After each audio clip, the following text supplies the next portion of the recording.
Hey there, everybody. How's it going? I just wanted to do a quick check-in and see how the New Year's resolutions are coming along.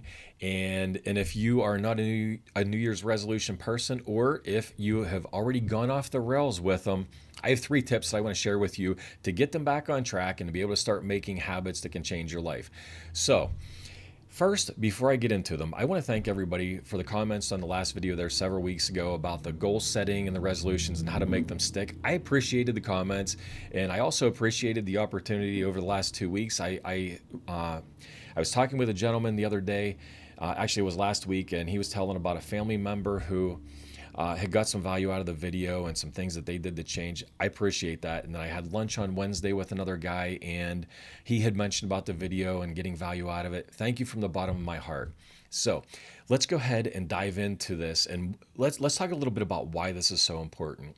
Look, not being able to break through and achieve our goals can be so frustrating on so many levels. And in some cases, it just leaves us completely with unfulfilled dreams. And in other cases, we know that we could be better examples for our children, and we're feeling like we're letting them down. And bottom line is, we know we can do better, but for some unknown reason, we are not able to break through. Look, here's the thing. We have goals, dreams, and we want to be somebody new in 1 year from now. But if we keep doing the same thing over and over again as we did yesterday, we're not going to be able to get the results that we're looking for. As a matter of fact, if we keep doing the same exact thing that we did yesterday and today, in 1 year from now, there's a very high probability that not only are we going to not be better, we're probably going to be worse than where we were without putting this change into our life. So I have this graphic that I put together. I want to dive into it. We're just going to go through these very quickly so we have a good understanding of the three things that we can do to get our habits back on track. Okay, so here is the graphic that I was talking about. First, I want you to know that whenever we're trying to make or break any habits, it's a three-step system. Most people think that it's two. As a matter of fact, I hear, hey, you know what? I got to get to the gym today. And that is their system that they have in place. So actually, let me back up. We have this goal. We want to lose 50 pounds or whatever that goal happens to be. I want to stop getting angry at my kids. Whatever it is, we have a goal. We have a system in place in the middle. It's our mechanism. It's going to the gym. It's a diet that we're trying, carnivore, paleo, whatever it happens to be. We have this habit system. And for so many of us, that's where habits, our desire to make and break habits, that's where it begins, is we simply think that putting this system in place is going to get us what we want. That's partially true. What we're missing is step number one, and that is our thinking. What is happening inside of our head? And it's truly our why. It is our belief and identity system that we have that's going to help us with the system that's going to help us to achieve our goals. So I want you to really focus on what your why is, and I think that can help you to really hone in on the systems and the mechanisms that you're putting in place for your habits to reach your end goal. Number two, Charles Duhigg, in a book called The Power of Habit, he outlines what's called a habit loop. And his version of it is cue, routine, reward. And it's just a cycle that keeps going over and over again. There's a trigger and then some type of response that happens in order to gain a reward.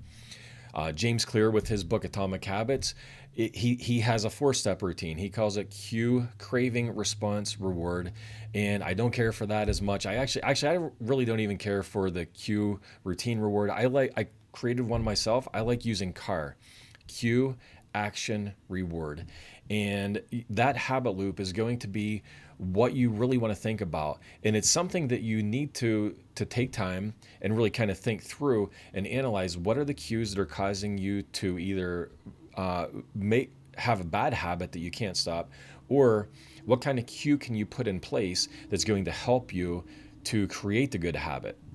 It could be as simple as whenever you're driving home from work, if you want to start going to the gym, make yourself pull into the parking lot of the gym on the way home. That's probably the hardest part, because some days you're just going to be wanting to, I just want to get home and chill out and watch some TV or whatever.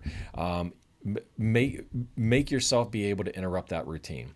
The third thing, and this one here is actually very important.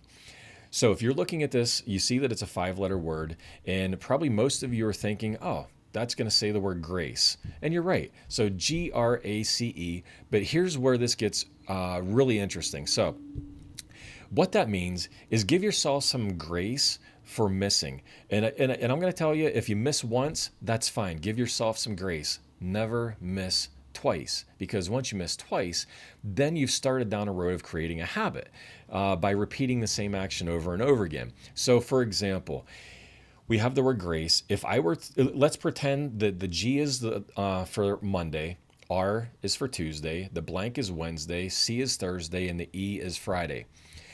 So we get to the gym Monday, Tuesday, we miss Wednesday, but we get there Thursday and Friday. That's okay. What happens if we take out the G and if we take out the C? Then we're left with this 5-lettered word that we don't know exactly what it is. It could literally be urine.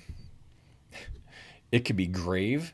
And here's the thing, if we don't affect some of these habit changes into our life, and if we're inconsistent with it, there's a very high probability we might be getting closer to the grave quicker than we really want to, because we can't create these habits in our life and stick with them.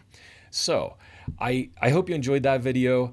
Let me know in the comments if you have any questions on it. I'd appreciate it. And hopefully these 3 tips can help you to get your habits back on track so that you can, if it's New Year's resolutions that you're looking to do, great. Or if you're just looking to create some type of change in your life, hopefully those will help. Take care, and we'll talk to you in the next video.